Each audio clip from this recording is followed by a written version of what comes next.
Apa itu kebahagiaan? Pertanyaan filosofis ini sudah ditanyakan sejak lama. Filsuf-filsuf hebat telah banyak memaparkan argumentasinya tentang kebahagiaan. Begitupun dengan sekarang.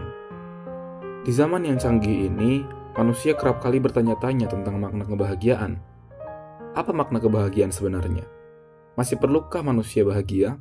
Andaikan kebahagiaan itu ada, dari mana sumbernya? Pertanyaan-pertanyaan ini seolah mempersulit konsep kebahagiaan itu sendiri. Kebahagiaan banyak dibahas dan terlalu dipikirkan sehingga banyak orang yang lupa akan esensi kebahagiaan yang sebenarnya.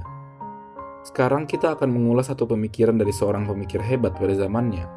Pemikiran ini sangat berhubungan dengan kebahagiaan yang akan kita bahas. Itulah Epikurianisme.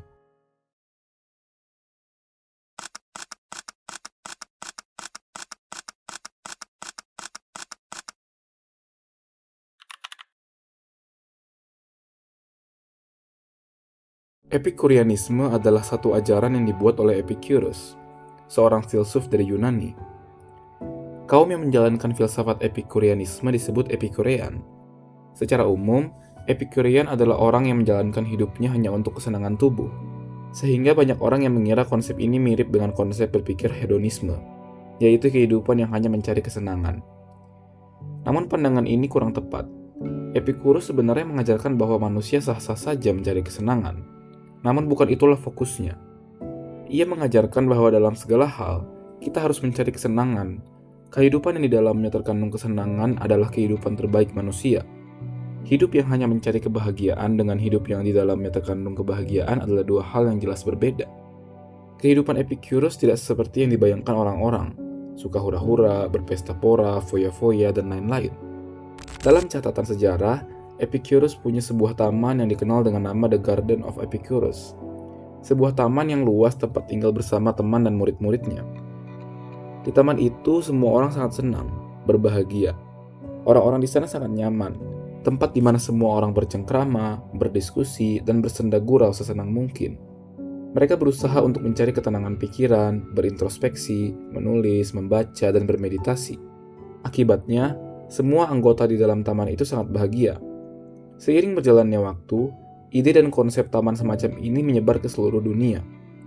Sebelum masuk ke dalam taman tersebut, ada tanda bertuliskan, "Tamu yang terhormat, sebaiknya Anda tinggal di sini. Di sini kebaikan tertinggi kita adalah kesenangan. Penjaga tempat tinggal itu, tuan yang ramah, akan siap membantu Anda. Dia akan menyambutmu dengan tepung jelai dan menyajikan air kepadamu dengan berlimpah." Dengan kata-kata ini, apakah kamu tidak terhibur dengan baik? Taman ini tidak membangkitkan selera Anda, tapi memadamkannya. Juga tidak membuat Anda semakin haus setiap kali minum. Itu menghilangkan rasa haus dengan obat alami, obat yang tidak memerlukan biaya. Dengan kesenangan seperti inilah saya menjadi tua. Jadi orang-orang di sana benar-benar memfokuskan dirinya pada kesenangan yang sederhana. Mereka benar-benar menganggap taman itu sebagai rumah yang nyaman dan aman bagi mereka. Tempat di mana mereka bisa melakukan sesuatu dengan bebas senyamannya. Dengan konsep taman bersama seperti itu, Epicurus secara tidak langsung mengajarkan seluruh umat manusia untuk menikmati hidup. Terkadang kita terlalu memikirkan kepusingan-kepusingan duniawi sampai-sampai melupakan kebahagiaan. Ia berpendapat bahwa ajaran-ajaran para filsuf sebelumnya terlalu rumit dan memusingkan. Epicurus berpikir ajaran-ajaran mereka terlalu rumit untuk dipahami, sehingga manusia pusing dengan itu dan menjadi tidak bahagia. Menurut Epicurus, keutamaan hidup adalah kebijaksanaan untuk mengejar kenikmatan. Kenikmatan diartikan sebagai tidak adanya rasa sakit dan kegelisahan hidup. Tujuan hidup manusia adalah mencapai kesenangan dan bebas dari rasa sakit. Secara psikologis, manusia memang perlu untuk bahagia, sehingga tidak baik apabila manusia tidak mengejar kebahagiaan itu. Lagi pula tidak ada manusia yang tidak ingin bahagia. Pastilah semua manusia ingin bahagia. Toh manusia akan mati, maka bersenang-senanglah, kata Epicurus. Epicurus juga menyinggung sedikit tentang konsep beragama. Di dalam beragama, ada kesenangan duniawi dan ada kesenangan surgawi atau akhirat.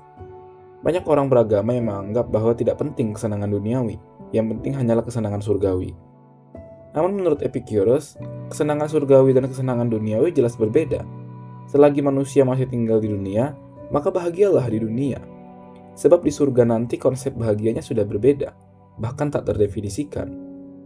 Secara psikologis, manusia akan cenderung melakukan segalanya demi kebahagiaan. Bahkan kalau sesuatu itu terlihat mustahil untuk didapatkan. Oleh karena itu, lakukanlah sesuatu yang menghasilkan kebahagiaan. Orang yang paling sempurna hidupnya adalah orang yang paling bahagia. Namun menurut Epicurus, kebahagiaan itu tidak sembarangan. Manusia seringkali salah dalam memahami dan memaknai kebahagiaan. Manusia kerap kali memaknai kebahagiaan secara salah dan keliru. Sebelum lanjut, menurutmu apa kunci kebahagiaan? Tolong jawab di komentar. Apakah kunci bahagia itu apabila kita memiliki hubungan yang romantis dengan lawan jenis? Tidak. Nyatanya di dunia sekarang ini, banyak orang yang berpacaran, menikah, dan berkeluarga namun tidak bahagia. Entah karena kecemburuan, perselisihan, perselingkuhan, dan lain sebagainya. Namun Epicurus memiliki solusi akan permasalahan ini. Epicurus melihat hubungan yang terbaik bukan hubungan asmara, melainkan hubungan pertemanan. Orang-orang yang menjalin pertemanan tentu bersikap baik dan tidak posesif dengan teman-temannya. Pertemanan itu ceria, tulus, tidak bersyarat, tidak banyak tuntutan dan kepentingan dari kedua belah pihak, dan lebih membahagiakan daripada hubungan romantis dengan lawan jenis. Coba lihat teman-teman kita sekarang. Mereka yang sudah berpacaran maupun menikah akan terlihat lebih sopan, anggun, namun tidak mencerminkan diri mereka yang sebenarnya, dibuat-buat hanya untuk disenangi pasangan. Sedangkan saat bertemu teman, ia suka berteriak sana-sini, ketawa-ketiwi cengengesan dengan bebasnya, tidak ada beban, tidak palsu, tidak dibuat-buat, dan menjadi dirinya sendiri. Itulah kebahagiaan yang sejati, sama halnya dengan Epicurus yang mengundang temannya ke dalam taman untuk bercengkrama. Atau, apakah kunci kebahagiaan itu kalau kita memiliki uang dan harta yang berlimpah? Tidak. Nyatanya di dunia sekarang ini, untuk mencari uang dan penghasilan, manusia harus berkorban habis-habisan. Demi uang, orang rela bekerja berjam-jam tanpa henti. Demi uang, orang rela membunuh orang lain, dan lain sebagainya. Di dunia ini, orang yang paling punya banyak pikiran dan masalah adalah orang paling kaya, bukan orang miskin. Orang miskin akan tenang-tenang dan santai-santai saja dalam hidup ini. Sementara orang-orang kaya harus membayar dulu untuk santai-santai di tempat yang mewah. Punya banyak uang itu harus. Usahakanlah agar kekayaan kita bisa digunakan untuk membangun dunia ini. Namun bukan itulah sumber kebahagiaan. Menurut Epicurus, yang membuat pekerjaan membahagiakan bukanlah uangnya, melainkan saat kita mengerjakan satu pekerjaan dengan sepenuh hati demi melakukan perubahan atau membantu orang lain. Hal ini terlihat dalam kartun SpongeBob SquarePants. SpongeBob sangat suka bekerja sebagai koki di Krusty Krab. Ia seringkali menolak untuk digaji. Ia pada dasarnya memang suka memasak, mengantarkannya ke pelanggan, mencuci piring, membersihkan restoran, dan lain sebagainya. Kebahagiaannya adalah saat ia membantu orang lain. Itulah kebahagiaan yang sebenarnya. Kebahagiaan bukan soal uang, melainkan saat kita merasa telah membantu orang lain atau membuat perubahan dalam skala kecil sekalipun. Atau apakah kemewahan yang membuat kita bahagia? Tidak begitu. Banyak orang yang hidup dengan kesederhanaan namun tetap bahagia. Orang-orang desa yang hidup di rumah sederhana dengan orang-orang yang hidup di rumah berlantai 10 dengan helikopter dan kapal pribadi sama-sama hidup bahagia. Jadi sebenarnya apa tolak ukur kebahagiaan? Kebahagiaan bersumber dari kesenangan. Manusia tak akan bahagia apabila tidak senang. Oleh karena itu, manusia harus bisa menata keinginannya. Menurut Epicurus, ada 3 jenis keinginan, yaitu natural necessary, natural unnecessary, dan unnatural. Konsep ini mirip seperti konsep kebutuhan, yaitu kebutuhan primer, kebutuhan sekunder, dan kebutuhan tersier. Manusia akan bahagia apabila natural necessary-nya terpenuhi. Natural necessary adalah keinginan alamiah yang wajib dipenuhi untuk bahagia, seperti makanan, pakaian, dan tempat tinggal atau istilahnya pangan, sandang, papan. Apabila natural necessary ini tak terpenuhi, maka manusia tidak mungkin bahagia. Selanjutnya, natural unnecessary. Natural unnecessary adalah keinginan alamiah yang tidak wajib dipenuhi, seperti makanan mewah, baju trendy, dan rumah besar. Ilustrasinya, orang wajib makan, namun tidak wajib untuk makan makanan yang mahal. Orang wajib punya baju, namun tidak wajib untuk memiliki baju dengan harga mahal. Terakhir, unnatural, yaitu keinginan yang tidak alamiah, seperti laptop, smartphone, perhiasan, hiburan ke luar negeri, dan lain sebagainya. Biasanya yang unnatural ini akan menjadi sumber masalah di masa mendatang. Misal, orang yang punya banyak perhiasan akan lebih mungkin untuk dirampok. Menurut Epicurus, untuk bahagia, manusia harus fokus pada natural necessary, sementara 2 lainnya tidak menjadi fokus. Boleh saja 2 keinginan lainnya dipenuhi, namun jangan sampai menyebabkan rasa sakit dan tidak nyaman bagi diri sendiri dan orang lain. Jangan demi mendapat rumah besar sampai korupsi uang negara. Jangan demi mendapat baju mahal sampai mencuri uang orang lain. Jangan karena makanan mewah berlapis emas jadi sakit-sakitan, dan lain-lain. Jadi keinginan-keinginan yang kita wujudkan harus kita pahami secara menyeluruh.